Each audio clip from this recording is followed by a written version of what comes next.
Hi, Misha here, and time for another Blackbox, which you knew because you can read titles, I hope. Yep, had a few minutes here, figured I'd give you an update. The last Blackbox, I guess, wasn't a proper Blackbox because there were video clips in it, and it was our adventure saga of first taking all the cats to the vets and then getting the new kitten from the shelter. So if you missed that one, check it out. It was an interesting day. But no, I don't know. It was about 2-3 weeks I've rolled on since then. A little time. And actually the reason I decided to do this video now, I was going to do it in a little bit. I went to go sit in my chair and the little kitten was already sitting in the chair. So since my chair is occupied, I figured I might as well do this.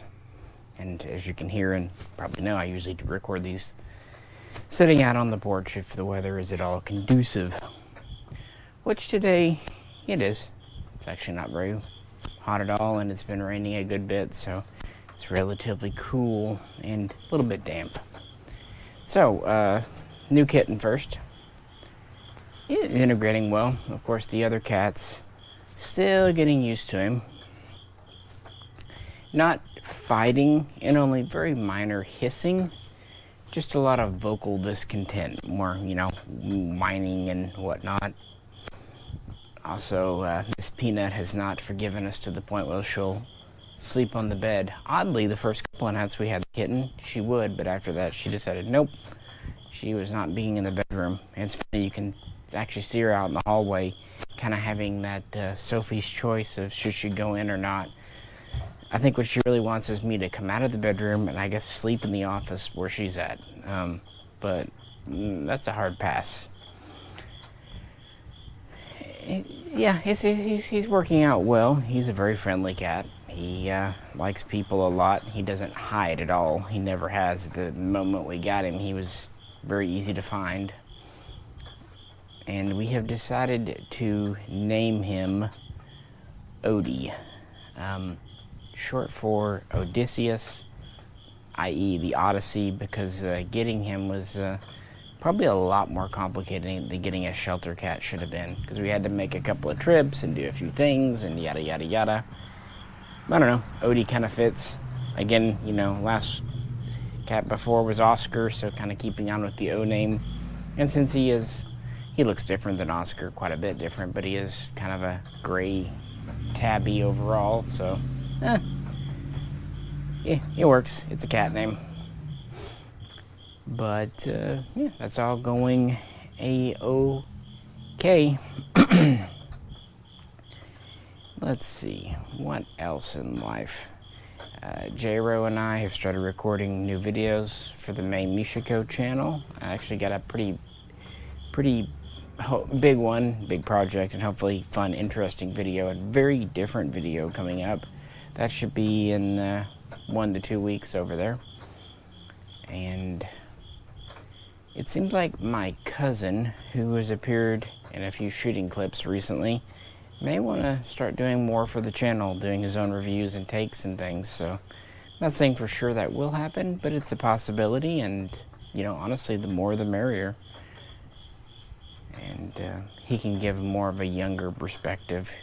He's I guess about 10 years younger than me, so he can give that solidly millennial perspective on things. We'll see. Still feeling a little tired. I think it's just summer, and not a whole lot new as far as stuff. I do have a big story to tell you, but we'll get into that for the end of the video. In kind of hobby news, nothing new from Eagle Moss. As far as I know, they are for real gone. So while I have some of their models that I haven't shown you, or I have some that haven't been on the channel in years, I'm kind of rationing them, so I have something to show you over the next while. Because who knows how long before someone picks up their product lines. I still think we'll start to see bootleg Eagle Moss on eBay pretty soon, because that's how those Chinese factories roll. And you see bootleg everything else. especially like the superhero stuff. That's not really my jam, but if it's yours, that's cool. But there's knockoff DC and Marvel characters all over freaking eBay and even Amazon. So yeah, no surprise there if we see bootleg Star Trek or Battlestar Galactica or Stargate. Honestly, if they did bootleg Stargate and the quality was good, I'd probably buy them. Just because it's a shame that collection was just getting going 3 issues in when it went. Oh well, we'll see. There's a couple of things from Corgi I want, but they're not here yet, and I don't know when they will be. Nothing new from Hobby Master, and even when there is, man, they're just so expensive now. It takes me a lot of thought to buy a Hobby Master, unfortunately. Not saying I won't buy new ones, but I think my days of buying numbers of them are kind of over. Plus, unless they have a truly new tooling, a new mold, I don't really need a repaint or a slight variation of an existing product, you know. And I put out a couple of videos on kind of revisiting the Star Wars Titaniums, the little ships, and the Hot Wheels. They're toy/model versions. I don't know, kind of fun. I was always a big fan of the Micromachines. I think the Star Wars Micromachines came out around, what, 94? Am I wrong on that? Maybe it was 93. I know I was already a teenager when they came out, but I bought them anyway because it was neat, and I was not the only one. Several friends bought them, and one friend actually would take him into the bathroom with him when he pooped, and I'd hear little noises. He, you know, when he was out, he would never do that. But yeah, for some reason my Star Wars ships went to the bathroom with him. You know, looking back on it, ew. And then, funny story, I remember this too. It's funny how you remember these things, but I'm getting on Micromachines. Probably the last quote-unquote toys I ever bought were the Micromachines Action Fleet. And the funny thing is, I didn't even mean to buy them in the beginning or even know they existed. I forget. At that time, I lived in a small town, and I think my mother was going to Toys R Us or something. By that time, there was one in the area, but it was about an hour drive away, and she was going for either one of my younger siblings or a cousin or something.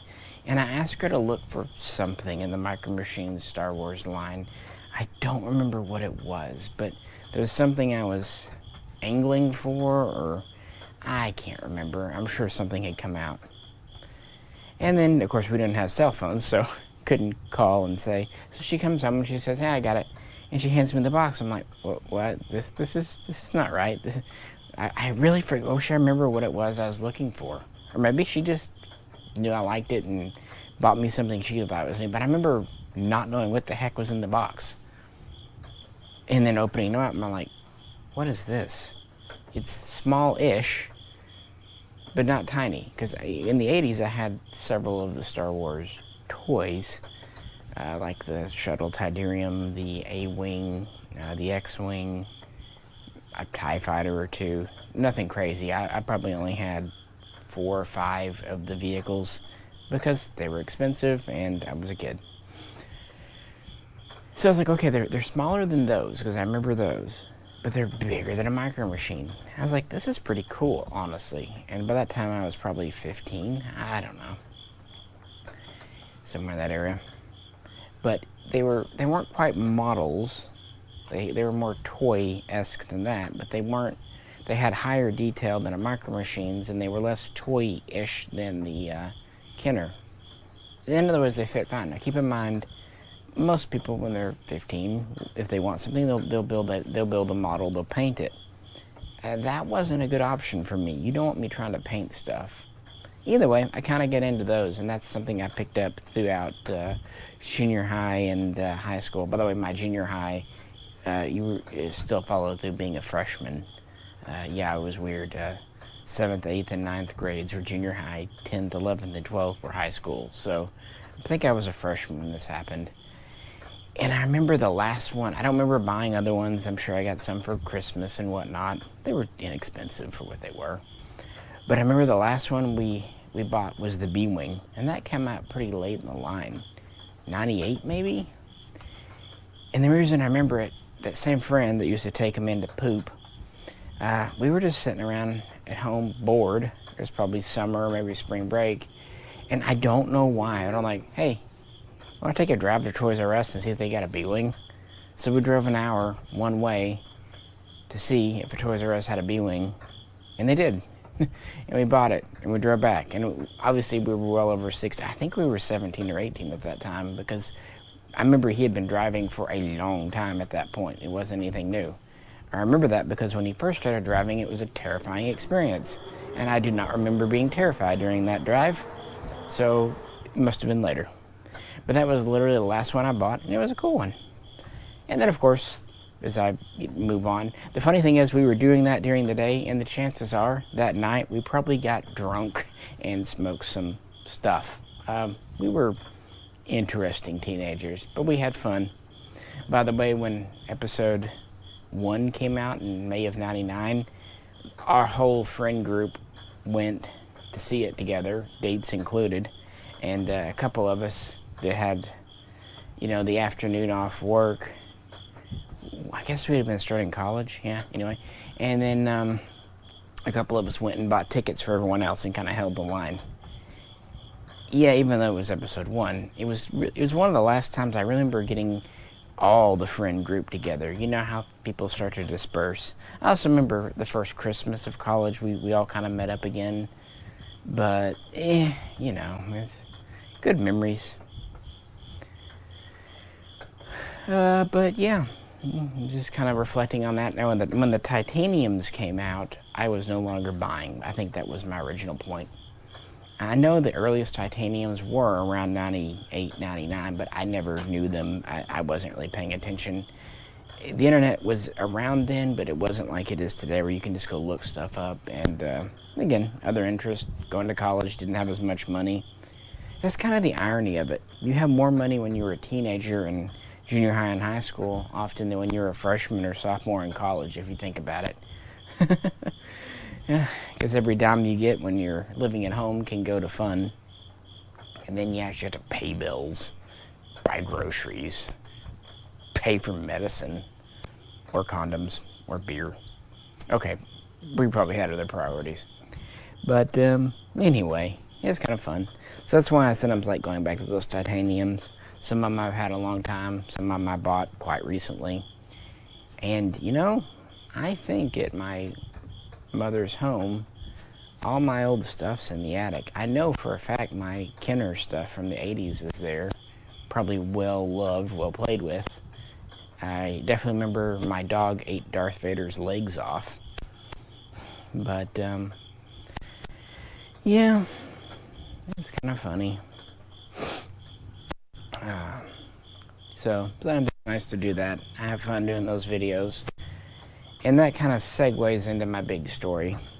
Remember when I did the video looking at the Jedi Starfighters, which was actually kind of fun to get them all together. But I said it'd been a rough day at work. So now that we were pretty much at resolution time, knock on wood.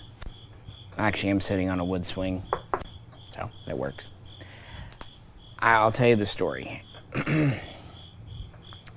I have used the U.S. Post Office since I started shipping guns all the way back, probably the earliest days of 2006, 2007, here and there. And I used to use UPS for bigger stuff and the USPS for the smaller things. But because UPS lost a couple of packages and made some major boo-boos with others, sending them to the wrong place, and they would have been lost too, except the people that received them were honest, I discontinued using UPS around 2012, 2013. Part of it was too, they never wanted to pay on the insurance for the guns they lost. I remember one was a Mosin Nagant M44. Not a huge loss, but no one wants to lose a couple $100 when you don't have to. And another, which was a huge loss, was a Sega 12. The reason it was a huge loss then, it was one of the SGL 12s, and it was right after Sandy Hook. So you can imagine how much money it sold for. that stunk. So I've been using the post office exclusively for right at 10 years and, 5-ish years before that. To date, they have never lost a package. I remember some packages going the slow route. There was even one that took nearly 6 weeks to get there because it got stuck on the wrong place, and it was very heavy. It was at a medium flat rate, but it was a very heavy medium flat rate. Hey, they say up to 70 pounds. If they don't mean it, they shouldn't put it on the box, right? So the track record, while not blameless, is pretty good. Nothing permanently lost. Well, that all changed. I shipped several packages between, say, June 20th and the beginning of July. Around July 1st, even though they were shipped in maybe 3 different batches, they all kind of congregated. 4 packages just blipped off the radar, as it were. Like, it showed acceptance scan at the post office, it showed an acceptance scan at the distribution center, and then just nothing. Okay, you know how shipping has been, especially with the 4th of July holiday, so I tell people, look, this isn't uncommon for scans to not get logged or whatever.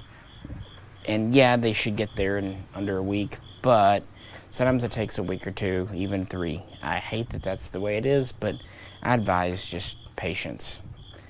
However, by around July 20th, it was very clear patience was not the better part of valor. So we had to file a missing package report. In the past, when I've had to do this, I remember one was for one of the old Valkyrie grease guns, M3s. The response was very quick. I get a phone call, usually from Atlanta or Memphis, one of the big hubs, and they say, we found your package, we're going to ship it back, here, free shipping, whatever. It was the filing the missing report usually generated instant results. So I filed it, and again, tried to be patient, told the customers what was up, and then they have the tracking number so they can see too. And again, nothing. Waited. The total value of what was kind of MIA was about $11,000. One of them was a Beretta AR 7090. One was one of the Swiss 553s. One was a Micromachines Set Me L. And the last one, and the least expensive, although again money that I would not want to lose, was an old Gewehr 88 commission rifle. About $500. So yeah, there's only so long you can tell customers, hey, we gotta be patient and wait for the system. Now, to every single one of them's credit, they were not only patient, they were exceedingly polite and understanding. Even at the end, when they were basically saying, look, we gotta either, refund this or whatever, they did it in a very respectful way. So, no complaints there. At least they all realized that I did my part. I properly filed them as firearms, put signature on them, got them in the mail. Tracking proved that. It's just that it screwed up. Now, some would say, well, it's the post office. They lose stuff. Well, you should have used this other service. Go to Google. There are horror stories from UPS and FedEx. They all have horror stories. There's not a foolproof way, guys. There just isn't. I wish there were. But there's not one delivery company that has 100% or even a 99% record. Especially after the events of the last 2.5 years. But anyway. So the day I did that video, it was kind of getting to that point where I was dealing with the fact that I might have to just eat $11,000 out of pocket. Because I didn't know what was going on. And even though it wasn't my fault, it wasn't the customer's fault either. And I realized that it was obvious that if someone's gonna have to eat it, it needs to be me, frankly. I'm the business. And it's what, if my dad were still here, he would have told me to do in business. Because his attitude was, it's only money. Reputation, integrity, just being able to sleep at night. Well, what's that worth? So on Friday, I was finally able to get the phone number, cell phone as it turns out, of our local postal inspector, USPIS. These are basically police officers. They carry a gun, they do investigating, yada yada. He picked up immediately. We had 2 phone conversations, maybe 3. We had a couple emails back and forth. Basically, I gave him all the tracking numbers. He looked it up, and he said he would have words with the postmaster. But he warned me that if he couldn't get things resolved that Friday, or maybe Saturday morning, he had protection duty from Sunday through Wednesday. Actually, as I'm recording it, it's that Wednesday, so he had to go on armed protection duty, so he wouldn't be in the office to really do much. So I knew that. So that's kind of where I was when I recorded that video, just kind of down. I mean, on the one hand, I didn't feel bad. I wasn't upset with myself because everything was done by the book, but I just knew I was going to have to do the right thing, and it was going to financially hurt a bit. So I made a fun video. Why not?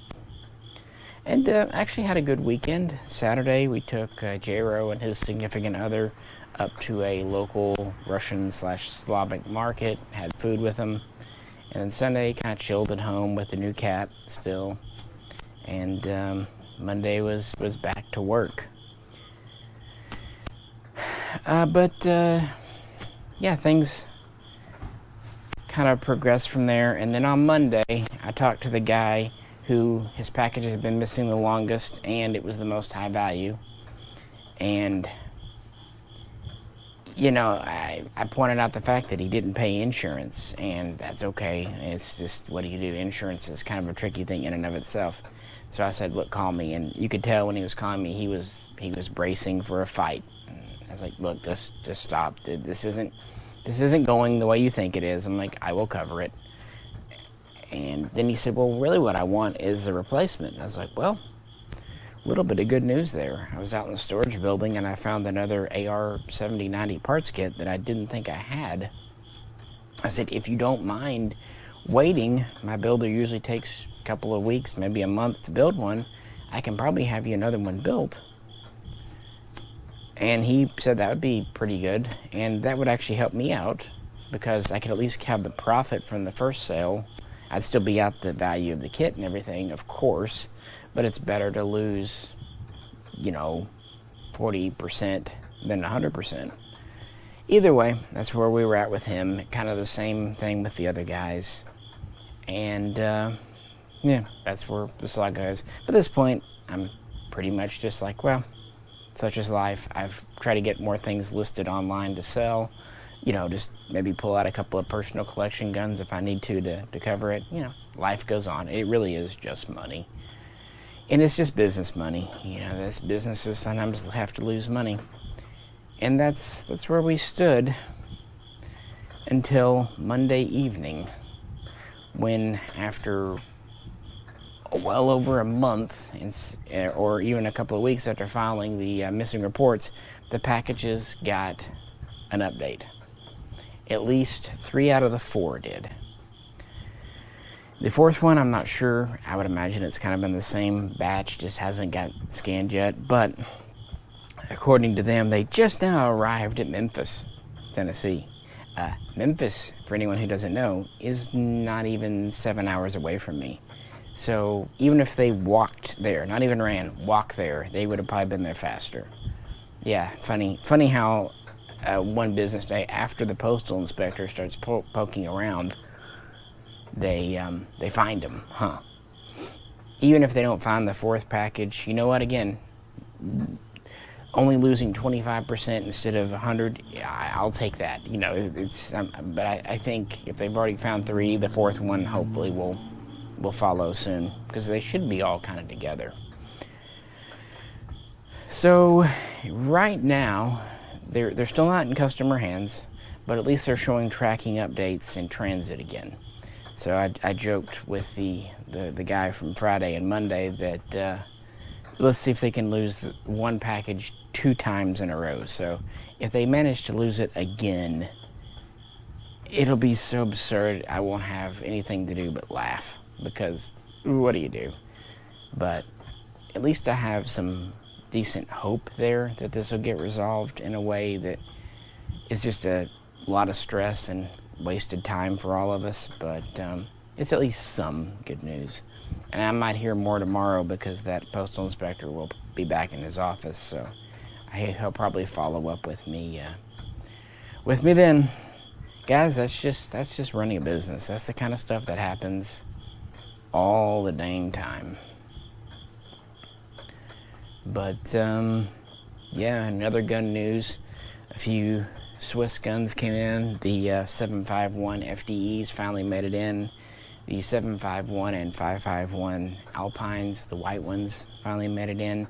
And the 551 anniversary editions, that's the red engraved version, made it in. So no new models, no real military models, but I guess you'd say the colored models made it in. And yeah, that's not really my bag, because you don't really buy a custom painted gun, especially that Alpine, for shooting. You buy it because you want a weird, cool, exclusive wall hanger. But hey, you know, I can respect someone's desire for such a thing, but just not really feel it myself. You know, it's not really with me. But that's okay. Either way, hopefully be able to do those. Some more Polish FB Radom Barils came in. That's pretty cool. The 7.62-39s are here. The 5.56s should be any time now, within a week. So that's some good news. Arsenal finally restocked some SAM 7K pistols, and finally they're starting to ship them with a JMac folding brace. Got a couple of those in. They were doing limit, I think it was 3 per dealer. I don't remember. Yeah, that's really about it.